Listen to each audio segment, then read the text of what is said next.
Olá, me chamo Murilo Moura e, assim como Fernando Oliveira e Antônio Alves, somos membros do Núcleo de Estruturas do LabIn UFBA e alunos de graduação de Engenharia Civil da Universidade. E, junto com Alisson Souza Silva, doutorando do Programa de Pós-Graduação da Universidade, e o professor Dr. Sávio de Mello, elaboramos o trabalho cujo tema é Colaboração BIM em Software de Projetos Estruturais. Bem, contextualizando e introduzindo, falarei um pouco sobre o LabIn e as suas atividades. O LabIn é o Laboratório de Práticas em BIM da UFBA, é reconhecido no âmbito de extensão dentro da Universidade Federal da Bahia. Atualmente com cerca de 30 membros, o laboratório engloba alunos a nível de graduação nas áreas de engenharias e arquitetura. Desenvolve, então, atividades a partir da metodologia de ensino e aprendizagem ativa baseada em projetos interdisciplinares. Então, realiza suas atividades anuais através do desenvolvimento de projetos multidisciplinares que são intitulados Desafios. Então, como objeto de estudo para esse ano, no desenvolvimento das atividades do laboratório, nós temos o desafio intitulado número 6, que é a proposta de requalificação do prédio anexo da Escola Politécnica da UFBA. No caso, o LabIn tem como objetivo trazer uma nova proposta de layout e uso para esse edifício, cuja construção foi iniciada em 2011, mas desde 2013 encontra-se interrompida. E o atual cenário que nós temos lá é de uma estrutura que ela está exposta a intempéries e sujeita à degradação. Então, como membros do núcleo de estruturas, para essa parte de modelagem e desenvolvimento do trabalho dentro do desafio, surgiu a seguinte motivação e lacuna. Por que não fazer todo o ciclo de projeto BIM em um software voltado 100% para projetos estruturais? Haja vista que, desde então até o presente momento, o fluxo de trabalho do núcleo de estruturas do LabIn é fazer a concepção e o pré-dimensionamento da estrutura no Revit, para então passar através de plugin ou modelo IFC esse projeto para um software propriamente dito de estruturas para dar continuidade ao projeto. Além disso, baseado também em algumas experiências de membros que já foram ou são estagiários em escritórios de cálculo de estruturas e que não têm esse processo 100% voltado do contexto BIM. Então surgiu o seguinte objetivo e proposta para trabalho e estudo dentro desse recorte do Desafio 6, que é utilizar uma ferramenta que viabilizasse a proposta de trabalho colaborativo BIM dentro do software de estruturas. Então, como se deu o desenvolvimento do núcleo para esse desafio?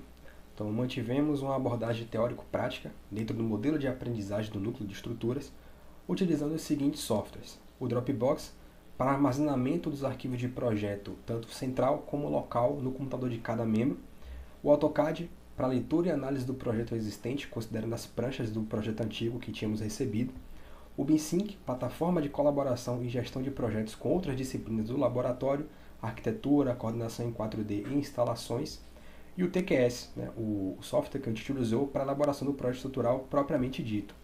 Então, com isso, almejamos seguir com os seguintes usos do BIM: modelagem para estruturas de concreto, modelagem para reforma, análise estrutural, inspeção de edifícios e documentação 2D. Então, como se deu o desenvolvimento, divisão de trabalho e carga horária das nossas atividades? Para o desenvolvimento, a premissa foi a modelagem da estrutura do TQS a partir de projetos existentes, considerando os projetos que já tínhamos recebido, e imagens coletadas por drone, para nos ajudar a interpretar melhor a estrutura e verificá-la, considerando que tínhamos algumas restrições de acesso, seja por motivo de segurança ou por obstáculos, por exemplo, nos subsolos e na cobertura. Colaboração remota através da ferramenta SCP, que é o Sistema de Compartilhamento de Projetos, ferramenta embarcada dentro do próprio TQS, e foi ela que viabilizou para que mantivêssemos esse trabalho colaborativo e centralizado dentro do próprio TQS. E por fim, como resultado de produto, a obtenção de um modelo de projeto IFC para que o laboratório desse continuidade às suas atividades, como por exemplo a verificação de interferências e compatibilização de projetos. Então, como ficou a divisão de trabalho? Considerando então 5 membros no núcleo de estruturas, decidimos então dividir por elementos estruturais. Então, 2 membros ficaram responsáveis pela modelagem de vigas e reservatórios, 2 membros pela modelagem de lajes e escadas e 1 membro para pilares e fundação. E como ficou a carga horária? Então, dedicamos 12 horas, 3 sábados, para estudo de viabilidade junto aos projetos e normas, considerando que é um projeto antigo e as normas voltadas para a parte de estruturas já têm algumas normas mais recentes. coleta de imagens das estruturas com o uso do drone, dedicando então 4 horas para tal, e a modelagem do projeto estrutural com as 56 horas restantes, totalizando então um total de 72 horas como carga horária, diluídas em 18 encontros realizados aos sábados, sendo de maneira remota ou de maneira presencial para a reunião de repasses para o andamento do desenvolvimento do núcleo. Bom, então temos aqui algumas imagens mostrando todo o processo de desenvolvimento do núcleo de estruturas até então. A primeira imagem ali mostra um recorte da ambientação da ferramenta SCP, a ferramenta que foi responsável por garantir esse trabalho colaborativo e centralizado dentro do TQS. Ali embaixo nós temos uma imagem, né, de uma das nossas reuniões de repasse presencial para mostrar o nosso andamento, o desenvolvimento do núcleo para todo o laboratório. A outra imagem que nós temos ali é a visitação, né, in loco da estrutura para avaliar o grau de conservação e degradação da mesma. E por fim o nosso fluxograma de planejamento de toda a atividade desse desafio para o núcleo. Aqui temos a imagem do modelo IFC, da estrutura do edifício anexo da Escola Politécnica. E por fim, gostaríamos de citar algumas lições aprendidas com esse processo, tanto para dificuldades vivenciadas como benefícios identificados. Bom, das dificuldades, gostamos de sinalizar aqui que tivemos a necessidade da internet para sincronizar os modelos locais e o modelo central. Trabalho não simultâneo de diferentes usuários. O ideal seria que 2 ou mais membros pudessem acessar a ferramenta e o projeto ao mesmo tempo, mas a ferramenta tem essa limitação.